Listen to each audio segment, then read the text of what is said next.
जय श्री महाकाल आप सभी को। ये वीडियो मैं बना रहा हूँ रामायण से जुड़ी हुई एक भ्रांति को दूर करने के लिए जो समाज में फैलाई गई है। हालांकि इसमें देवता का अपमान नहीं है, किसी का अपमान नहीं किया गया है, परंतु आपको वास्तविकता पता होनी चाहिए कि एक सनातनी होने के नाते और एक हिंदू होने के नाते मेरा ये दायित्व बनता है कि मैं अपने धर्म के बारे में फैलने वाले दुष्प्रचारों को दूर करूं। कुछ लोग, आपने देखी होंगी वीडियोस, कुछ लोगों को सुना भी होगा, जो ये कहते हैं कि मेघनाद को एक वरदान था कि उसे एक ऐसा व्यक्ति ही केवल मार सकता है जिसने 14 वर्षों तक अन्न ग्रहण ना किया हो, 14 वर्षों तक निद्रा न ली हो और 14 वर्षों तक किसी स्त्री का मुख ना देखा हो। ठीक है, ये वीडियोस यूट्यूब पे भी मिल जाएंगी आपको, आप ढूंढेंगे तो। वास्तविकता में क्या ऐसा कोई वरदान था? क्या मेघनाद के पास वैसा ऐसा वाकई में कोई वरदान था? ये केवल एक मनगढ़ंत कहानी है, क्योंकि किसी भी रामायण में ऐसा उल्लेख नहीं मिलता। परंतु मैं आपको बताता हूँ कि मेघनाद को यह वरदान था, लेकिन जिस तरीके से बताया जाता है उस तरीके से नहीं था। मेघनाद को वरदान ये था कि उसे केवल ऐसा व्यक्ति मार सकता है जिसने 14 वर्षों तक निद्रा ना ली हो, जो व्रती हो, जिसने 14 वर्षों तक व्रत का पालन किया हो। केवल ये दो बातें वरदान के लिए थी। उस दिए हुए वरदान में केवल ये दो बातें थीं। किसी स्त्री का मुख ना देखा हो, ऐसी कोई बात उस वरदान में उसका जिक्र नहीं है। और इसका मैं आप लोगों को बाकायदा शास्त्रीय प्रमाण के साथ में आप लोगों को ये बात बोलूँगा। इसके एक नहीं, दो नहीं, 3 प्रमाण हैं कि लक्ष्मण ने अपने 14 वर्षों की वनवास की अवधि में स्त्रियों के मुख देखे थे। सबसे पहला उदाहरण मैं आप लोगों को देता हूँ। सबसे पहला प्रमाण जो है वो ये है कि जब भरत राम जी से मिलने चित्रकूट गए थे, उस समय वो वनवास की अवधि में थे, यानी कि 14 वर्ष की अवधि में थे। उस समय पर अयोध्या के सभी निवासी वहाँ पर गए थे। उनके साथ साथ में तीनों माताएं भी थी। चलिए मानते हैं कि लक्ष्मण ने अपने पूर्ववासियों का मुख नहीं देखा होगा, उन्होंने अयोध्या वासियों को नहीं देखा होगा, परंतु क्या ऐसा कोई विवरण आप लोगों ने सुना है या आप लोगों ने देखा है कि उन्होंने अपनी माताओं का भी मुख ना देखा हो? क्या ऐसा हो सकता है कि उनकी माताएं उनके सामने हों और वो उनका मुख ना देखें? संभव नहीं है।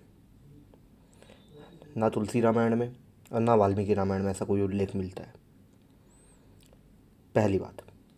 दूसरा प्रमाण कि जब राम और लक्ष्मण सुग्रीव को ढूंढते हुए मतंग मुनि के आश्रम में पहुंचते हैं, जहाँ पर माता शबरी उन्हें मिलती है, उस समय पर आप लोगों को याद होगा एक प्रसंग मिलता है कि माता शबरी ने अपने जूठे बेर भगवान को दिए थे और लक्ष्मण जी ने उन्हें खाने से मना कर दिया था। वो हाथ में लेते थे फिर पीछे फेंक देते थे, क्योंकि लक्ष्मण जी को ये बात पता थी कि माता शबरी ने बेरों को जूठा किया है, उन्हें वो चख चख के दे रही है। तो ये कैसे संभव है कि बिना लक्ष्मण जी ने उनका मुख देखे ये पता लगा लिया कि उन्होंने बेर जूठे किए हैं? ये भी असंभव है। यानी कि शबरी माता का भी मुख उन्होंने देखा था। और तीसरा सबसे बड़ा प्रमाण, जब लक्ष्मण ने शूर्पणखा के नाक और कान काटे थे, उस समय पर उन्होंने शूर्पणखा का भी मुख देखा था। शूर्पणखा, उनकी माताएं और माता शबरी, ये तीनों स्त्रियां थीं। तो अगर मेघनाद के पास में ऐसा कोई वरदान होता कि उसे कोई ऐसा व्यक्ति मार सकता है जिसने 14 वर्षों तक किसी स्त्री का मुख ना देखा हो, तो लक्ष्मण भी उन्हें नहीं मार पाते, क्योंकि लक्ष्मण ने भी अपने वनवास काल की अवधि में अनेकों स्त्रियों के मुख देखे थे। हाँ, उन्होंने माता सीता का मुख नहीं देखा था, क्योंकि जब सुग्रीव उन्हें आभूषण दिखाते हैं तो पैर की पायलों को छोड़ छोड़ करके लक्ष्मण किसी और आभूषण को नहीं पहचान पाते, क्योंकि उन्होंने कभी माता के पैरों के ऊपर देखा ही नहीं था। तो इससे हमें क्या पता चलता है कि विश्वास करिए, अब इसमें हालांकि लक्ष्मण जी की महत्वता ही बताई गई है कि उन्होंने 14 वर्षों तक किसी स्त्री का मुख नहीं देखा, लेकिन ये बात शास्त्रीय आधार पर गलत है। ये इसका कोई प्रमाण नहीं है, बल्कि इसके प्रमाण है कि उन्होंने मुख देखे थे। तो नेट पर मिलने वाली हर कहानी सही नहीं होती, ठीक है। बहुत सारी चीज़ें ऐसी हैं जो आप लोगों को नहीं पता, बहुत सारी बातें ऐसी हैं जो आप लोगों से छुपाई गई हैं, और बहुत सारी बातें ऐसी भी हैं जिन लोगों को गलत रूप से आपके सामने प्रस्तुत किया गया है। ये बात उन्हीं में से एक है, ठीक है।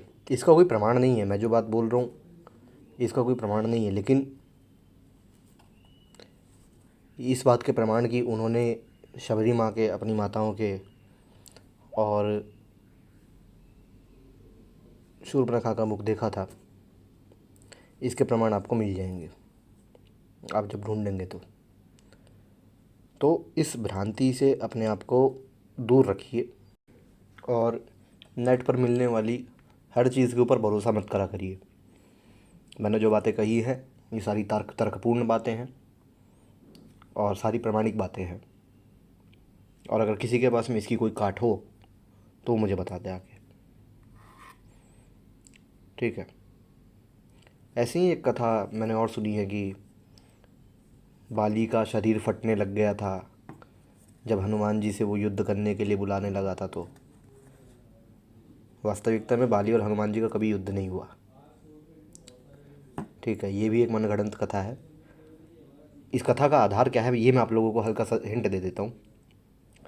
बहुत लोगों को ये बात पता है कि राम जी ने बाली को छुप करके मारा था, ठीक है। बहुत सारे लोग इसे उनकी कायरता से जोड़ते हैं कि ये उनकी कायरता थी। वास्तविकता में अगर बाली भगवान राम से युद्ध करने के लिए उनके सामने जाता, या भगवान राम बाली से युद्ध करने के लिए उनके सामने जाते, तो ये परिस्थिति बनती कि बाली का शरीर फट के अलग हो जाता। बाली की रक्षा करने के लिए, बाली को इस भयानक मृत्यु से बचाने के लिए भगवान राम उसके सामने नहीं गए थे, लेकिन लोगों ने इस कहानी का संबंध जोड़ दिया कि हनुमान जी से बाली युद्ध करने गया था, हनुमान जी को बाली ने चुनौती दी थी। इसका भी कोई प्रमाण नहीं है ग्रंथों में।